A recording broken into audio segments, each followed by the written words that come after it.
Hello, I'm Richard Gisbert, and you're at The Listening Post. This week, it's that time of year again, The Listening Post's media predictions for 2008. The U.S. presidential elections, lost or won on the internet. Apocalypse now. And he has no idea what it's like out there. None! Financial disasters on the world's front pages. And a new public enemy #1 for the global news media. Welcome back.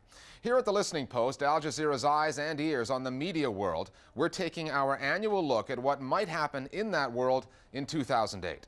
Some of our predictions may surprise you, others may disappoint you, and some may disappoint us when they fail to come true. Last year, we predicted that a revolution would be fomented somewhere in the world by text message.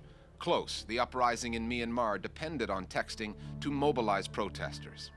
We said President Ahmadinejad of Iran would be Media Man of the Month in March. He was. And in April, May, June, July, pretty much all the way through to December. And we predicted that with the swearing in of a new Democrat-dominated Congress, the U.S. media would begin to get their voice back. Was the president told that there was a possibility that Iran's nuclear program could be suspended? That's what you said he was told. Okay, I grant you. Well, we were partly right about that, but the U.S. media still have a long way to go and will continue to chart their progress, or lack of it, over the coming year. So here we go, The Listening Post's predictions for 2008.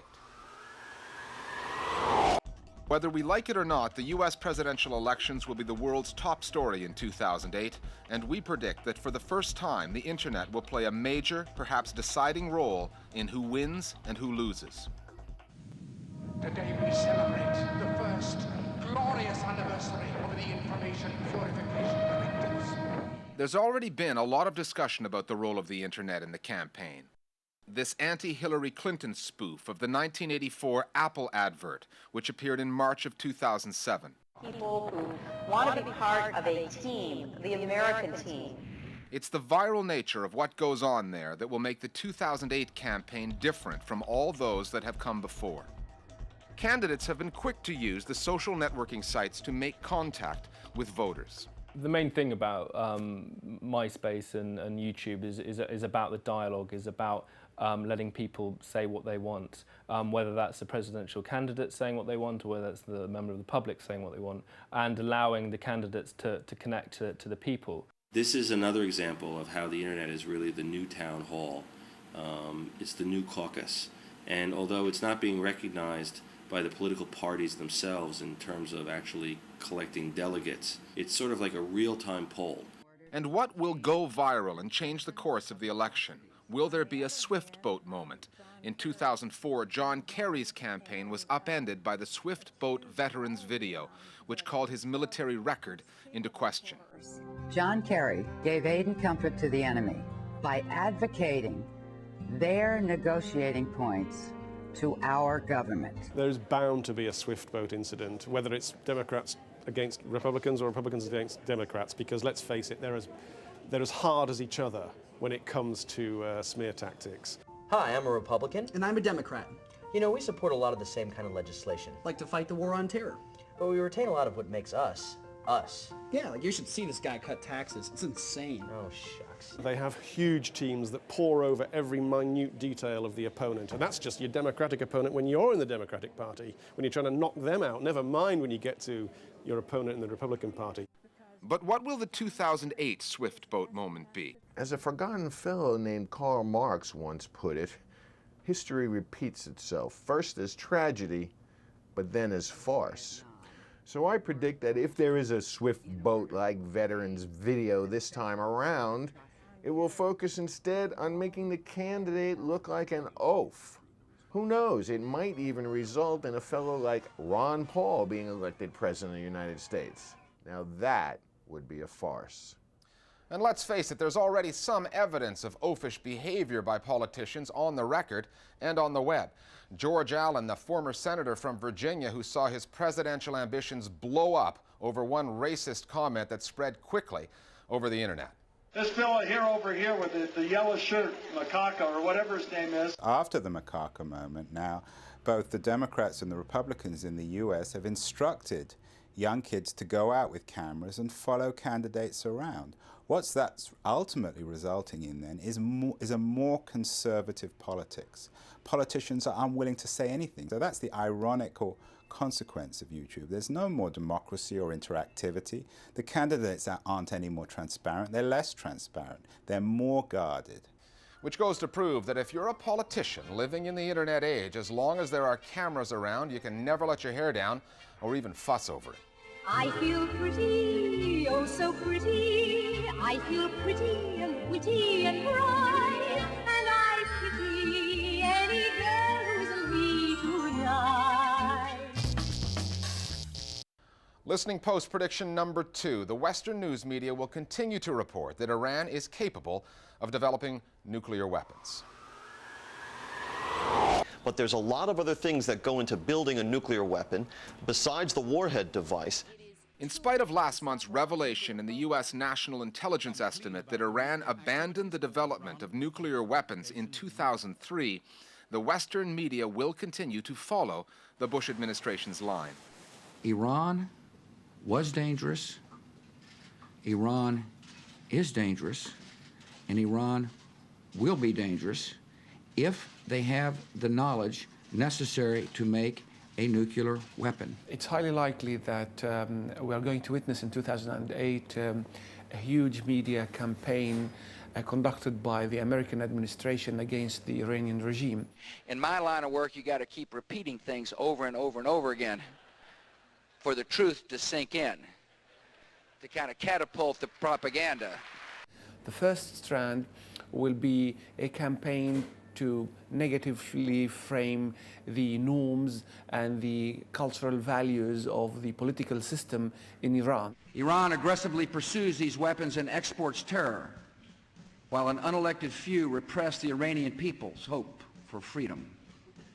The second strand is going to be personal. It's going to be a negative campaign against the Iranian president, Mahmoud Ahmadinejad. This notion that the United States is getting ready to attack Iran is simply ridiculous.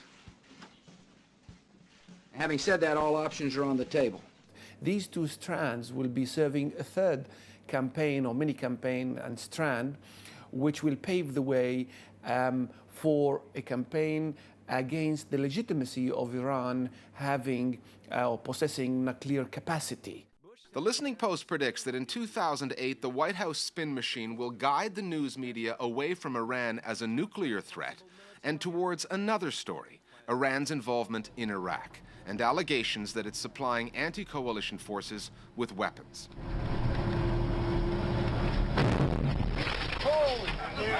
Hey, keep going, keep going, keep going. And more bad behavior from Fox News in 2008 on Iran, you can bet on it. It is too late to stop Iran's nuclear program. They're at war now. The attacks are connected to al-Qaeda, but is Iran pushing the terror button? And more wit and wisdom on the subject from web-based satirists like Adam Contras? We hope so. Now what do we do next? I just can't seem to figure it out. Bomb, bomb, bomb, bomb, bomb Iran. Bomb, bomb, bomb, bomb, bomb. Let's bomb Iran. Bomb, bomb, bomb, bomb Iran. Bomb, bomb, bomb Iran.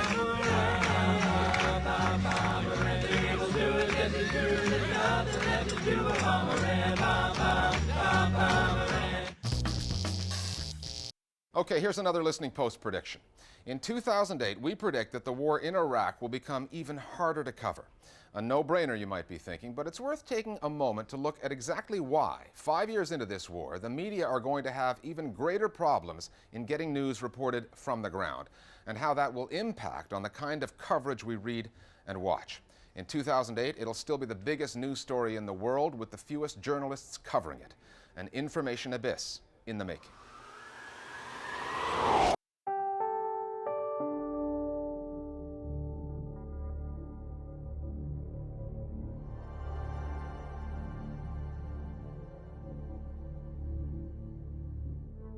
Obviously we're trying to show exactly what is going on there, but without our own people there, we're totally reliant on agencies. And those agencies, obviously do their best, but often it's not, we hear on the wires or we read on the wires that there's sort of 40 or 50 people killed in a suicide bomb, then all we get is a couple of kind of mangled cars on the streets. Presumably the pictures were taken hours afterwards. So it's very difficult to sort of keep up any real momentum. To this messy, complex war that already suffers from a lack of coverage, you can add dwindling public interest, particularly in the West, which still drives much of the coverage. We're reaching fatigue in the same way that we reach fatigue with Palestine, for instance, where if you have bad news or an injustice that goes on for long enough, the media stops paying attention, people stop caring, and people think then that it's not happening. If you perpetrate a crime or an injustice for long enough, the media will deem it not newsworthy anymore because it's not new. More kids, perhaps more bodies battered and mothers crying and orphans looking for food. This footage is going to continue and persist, but I'm afraid it's not going to be on the news all the time because there will be other international events. It is almost impossible for reporters to be sent there without enormous and very costly insurance of staff, insurance of your bureaus. It's become, commercial pressures is making, coverage of Iraq a risk. It's insurance brokers who have an enormous say on how much coverage and how many people can go. And there you have the grim picture for Iraq coverage in 2008, an international shortfall. After the break, a new media public enemy #1 for 2008.